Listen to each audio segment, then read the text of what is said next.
Lagos State government presses for safe, clean, flood-free environment as sanitation campaign train moves to Bariga. National Drug Law Enforcement Agency recovers multi-billion naira drugs in nationwide raid. On the foreign scene, Rwanda's Paul Kagame takes oath of office for fourth term. And in sports, Nigeria's long jump star Ese Brume vows to return stronger after loss at Paris 2024 Olympic Games. And now the details. I am Akan Usen.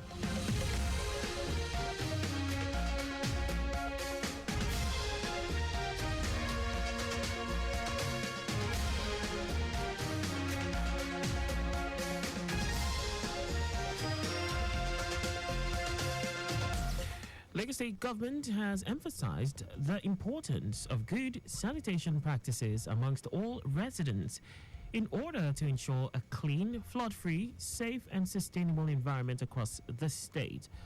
Commissioner for the Environment and Water Resources, Tokunbo Wahab, stated this during the weekly community-based environmental sanitation advocacy campaign held at Omowokun Street, Ekimogun on the bridge, Iyanoworo, Bariga Local Council Development Area of the state. Wahab urged residents to make good sanitation practices a daily affair, saying the weekly community-based environmental sanitation advocacy campaign was introduced to promote good sanitation practices amongst residents before the formal commencement of the monthly sanitation exercise. He noted that some houses in the area have been investigated and were found to have channeled their septic tanks into the drainages, and some have built their fences on the drainage channels, noting that they will soon be sealed by the appropriate agency.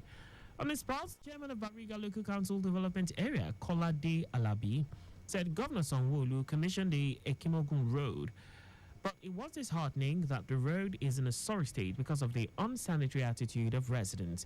He said the government is determined to ensure the environment is always clean, and as such, every house in Bariga must own a bin, which will be made available by the government at a reasonable amount. In her response, the Senior Special Assistant on Environmental Health, Bariga Local Government, Suliat Oguns, pledged the support of the people of Bariga community, assuring the community people would ensure their wastes are properly disposed and infrastructure provided by the state government will be effectively utilized. Lagos State Traffic Management Authority, LASMA, the Federal Road Safety Corps FRSC, have agreed to strengthen their partnership in managing traffic across Lagos State. This agreement was announced recently by the General Manager of LASMA, Olalekan Bakarioki, during a courtesy visit by the FRSC Zonal Commanding Officer Jonathan Owadi and his team to LASMA headquarters in Oshodi, Lagos. Bakarioki welcomed the initiative and reiterated LASMA's commitment to collaborating with the FRSC on traffic decongestion, public enlightenment, and the enforcement of traffic regulations. Also, FRSC Zonal Commanding Officer Jonathan Owadi emphasized that the FRSC remains Nigeria's leading agency in road traffic management and safety administration, with a strong commitment to eradicating road traffic crashes and creating a safe motoring environment.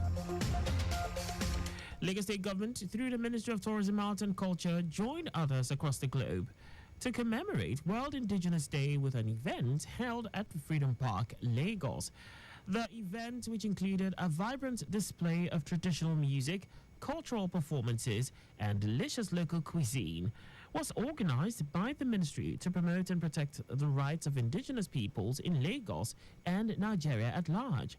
According to the Special Advisor on Tourism, Arts and Culture, Idris Aregbe, World Indigenous Day is a significant occasion to recognize and celebrate the contributions of indigenous people to society.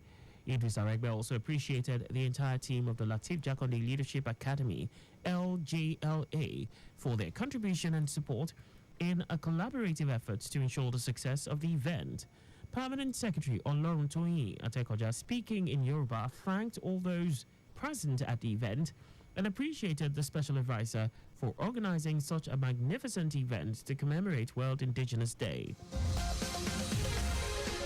The The National Youth Service Corps (NYSC) has refuted claims circulating on social media about upgrading Corps members' bank accounts to accommodate a new minimum wage of 70,000 naira. The Corps said no directive has been given by the relevant authority for it to start the payment of 70,000 naira minimum wage to Corps members or to upgrade their accounts. In a statement by the Director of Information and Public Relations, Eddie Megwa, NYSC described the report as misleading and entirely false. The NYSC urged Corps members to be cautious and not to be misled by false information being spread by mischief makers. And now to the rest of the stories.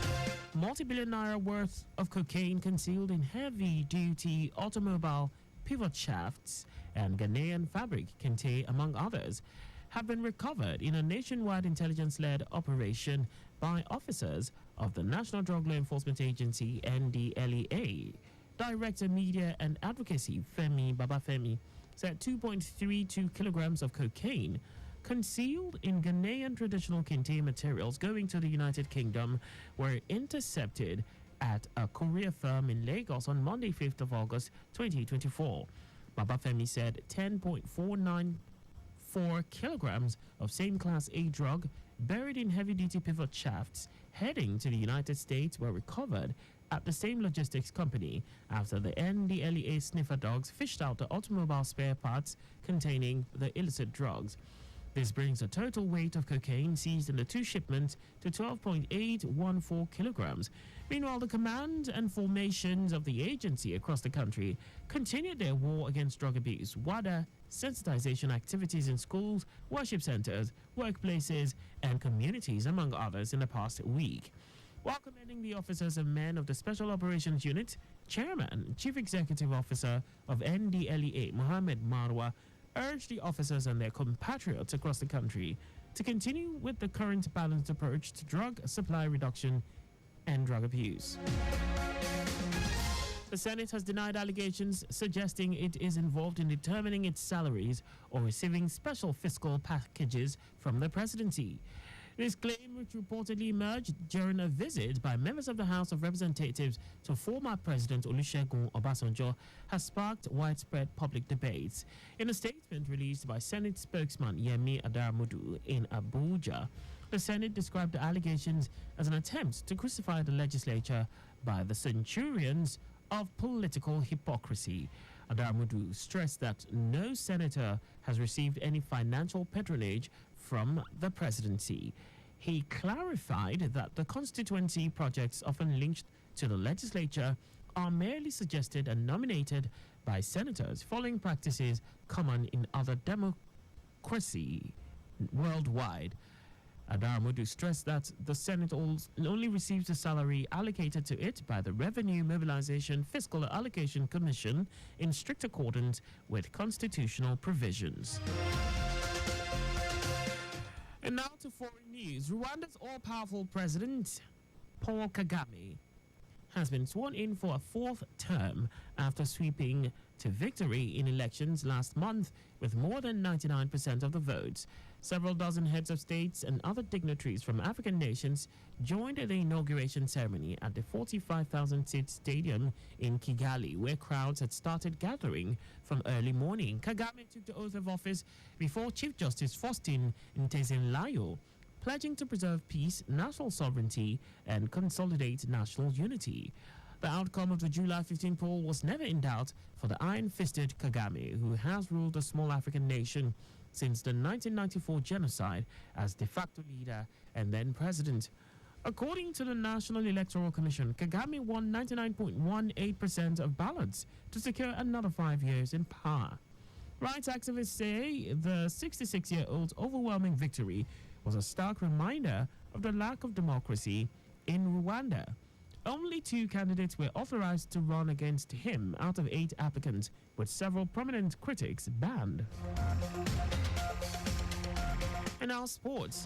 Nigerian long jump star Ese Brume has vowed to return stronger after a 5th place finish at the Paris 2024 Olympic Games, assuring it will be the last time she missed out on a medal in major competitions. Brume, who recorded a jump of 6.70 meters in Thursday's final, fell short of the podium in an event dominated by the United States' Tara Davis Woodhall, who secured gold with a leap of 7.10 meters. Despite the disappointment, the 27-year-old remained optimistic and determined to make a strong comeback. Chelsea has completed a £54 million move for Wolverhampton Wanderers forward Pedro Neto. The 24-year-old has signed a 7-year deal with the Blues until 2031. The Portuguese forward was presented to supporters at Stamford Bridge on Sunday at halftime during a friendly against Italian side Inter Milan. Neto said he felt grateful to have joined the club and expressed readiness to get on the pitch. Chelsea struck a deal with Wolves on Friday after having two bids rejected. The Blues will pay an initial 51.3 million euro. Pardon that, the Blues will pay an initial 51.3 million pounds for Neto, with a further 2.6 million pounds in add-ons. Neto, who joined Wolves from Lazio in 2019, scored 14 goals in 135 appearances in the West Midlands. And that's all for the news at 6. Just before we go, remember, speed thrills but kills. Please avoid excessive speed. You can follow us on like all our various social media platforms: on X at Traffic Radio 961, Facebook Lagos Traffic Radio 96.1 FM, Instagram Lagos Traffic Radio 961. On YouTube, subscribe and watch us live on our channel Traffic Radio 961. You can also visit our website on www.trafficradio961.ng. Did you know that the Sanwo-Olu administration trained 250 residents in an entrepreneurship mentorship program? You can get more details on the Lagos State Government's website. To end the news, here are the highlights of the major stories. Lagos State Government has emphasized the importance of good sanitation practices amongst all residents in order to ensure a clean, flood-free, safe and sustainable environment across the state. Multi-billion naira worth of cocaine concealed in heavy-duty automobile pivot shafts and Ghanaian fabric kente, among others, have been recovered in a nationwide intelligence-led operation by officers of the National Drug Law Enforcement Agency, NDLEA. We also told you that Rwanda's all-powerful President Paul Kagame has been sworn in for a fourth term after sweeping to victory in elections last month with more than 99% of the votes. And in sports, Nigerian long jump star S.A. Brume has vowed to return stronger after a fifth-place finish at the Paris 2024 Olympic Games, assuring that it will be the last time she missed out on a medal in major competitions.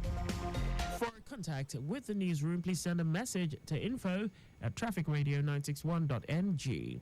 And that ends the news broadcast compiled by Adirayo Idowolaya. I am Akan Usen. Thanks for listening and please stay safe.